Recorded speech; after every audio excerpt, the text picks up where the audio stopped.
This is a special presentation of EA Sports from the Coliseum in Oakland. Our tribute to the...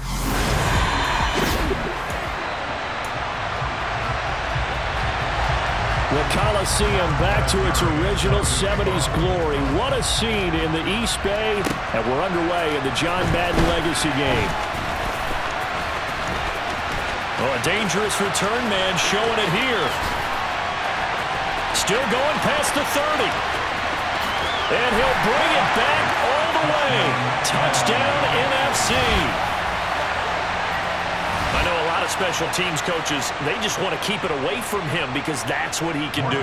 And others have egos that their players can't keep up with. And they say, challenge him. Kick it to him. The way he runs as fast as he is, I wouldn't challenge him at all. I'd do everything possible to keep it away. He is just a blur when he gets a full head of steam, and he got a full head of steam there.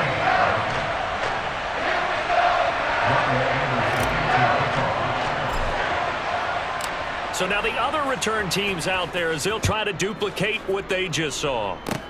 Kicks it on the ground with a squib, taken around the 28. So it's the NFC stars who will get the ball first. And, Charles, as we alluded to, we've got a different era of coach on each sideline. So the man coaching this NFC squad, we'll call him Young John Madden. This is a coach who was trying to establish a foothold in the NFL and on the cusp of doing it very successfully. Yeah, you think back to that period, those early days as the coach of the Raiders, the late 60s in the AFL and then in the NFL in the early 70s. Coach was a guy who was ahead of his time. The Raiders were one of the first teams to have mini camps, one of the first to film practice because he wanted to practice coaching as much as he could. And his teams, they were successful right from the start of his head coaching tenure. So as we mentioned at the top,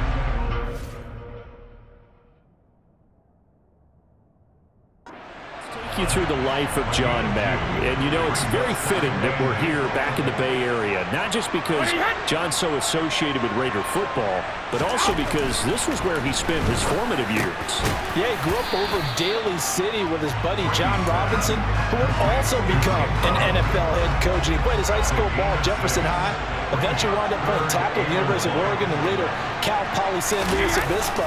Played well enough that in 1958, he was a 21st round draft pick of the Philadelphia Eagles. That's right, the draft of 30 rounds then. Well, Charles, you mentioned Coach was a 21st round draft pick back in 1958. It was the Philadelphia Eagles who selected him. But unfortunately for John, knee problems, they just continued to dog him. He was hurt in his first training camp, actually never saw the field as a player in the NFL. But it was still during his time with the Eagles, you and I were talking about this before going on air, that you could start to see the light bulb going on for what his career path might entail. And it went on in a big way, didn't it? Because while he was rehabbing his knee, he started to spend a lot of time breaking down film with the Eagles, with quarterback Norm Van Brocklin, the future Hall of Famer and future head coach in the NFL. Remember, Norm Van Brocklin coached with the Falcons, he coached with the Vikings. And was there during that time. I think Coach Madden realized his love of football and love for teaching, combining all that together, and that meant being a football coach. So in 1960, began his coaching career at a small college south of San Luis Obispo called Allen Hancock, and then later at San Diego State University under another legendary coach, the guy who could throw it around pretty well, Don Coryell.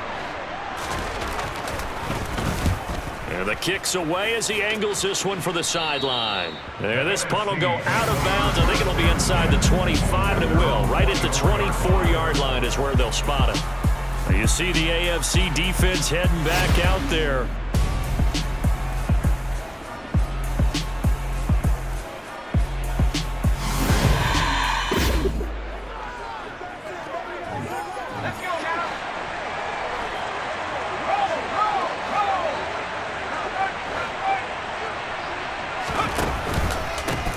They start on the ground here at Sanders. And they get him down, but not before he takes it across the 40-yard line. First play of the drive, a success, 19 yards. But Charles, you know, it was in the early 1960s that a young John Madden made the acquaintance of the owner of the Oakland Raiders, one Al Davis, of course, and the two, they really bonded, would become one of the best owner-coach duos in NFL history.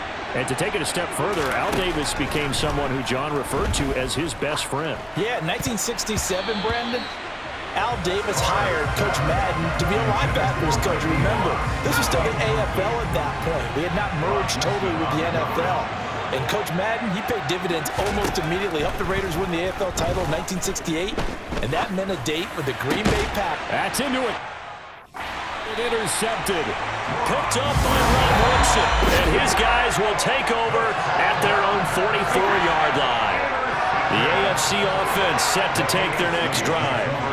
They'll start in excellent field position following the INT. Oh, he can't get away, and Brady will go down.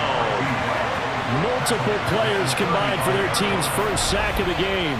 Boy, every time I see speed like that off the edge, Charles, I just don't know how these offensive linemen do it. I would think that they would get called for holding every play, and maybe they should have been called for holding on that one.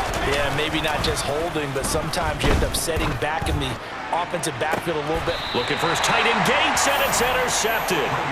Picked up by Jalen Ramsey. So consecutive interceptions here early on in this one, and maybe setting the tone, Charles, for a game where the defense really takes center stage. And don't you think that both offenses are really catching a bit from their coaching staff about avoiding these turnovers that we've seen early? I think both teams are trying to find an advantage. We know that. Can one of them break away and take control of this game? Charles, you talked about John Madden and the Raiders going on a ride. Well, try these numbers on for size. In 10 seasons as a head coach, the Raiders won their division 7 times. They finished second the other 3 times, and he became the youngest coach to amass 100 career regular season victories and is still, to this day, the franchise leader in wins. And when you think about it, that's where that rivalry with Kansas City really took root, as did the expression commitment to excellence. And boy, was it personified by the players who played for Coach Madden. On offense, how about quarterback Kenny Stabler, wide receiver Cliff Branch, wide receiver Fred Biletnikoff, tight end Dave Casper, to name a few. How about those great linemen he had? Center Jim Otto, guard Gene Upshaw, tackle Art Shell, all of them in the Pro Football Hall of Fame. And guys on the defensive side of the ball, the Mad Stork himself, Ted Hendricks, Willie Brown, John Matuzak, Otis Sistrunk, and Big Ben Davidson. So many great players, so many great memories.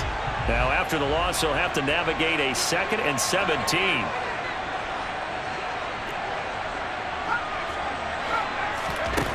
To throw is far. Nowhere to go here. He lost the football.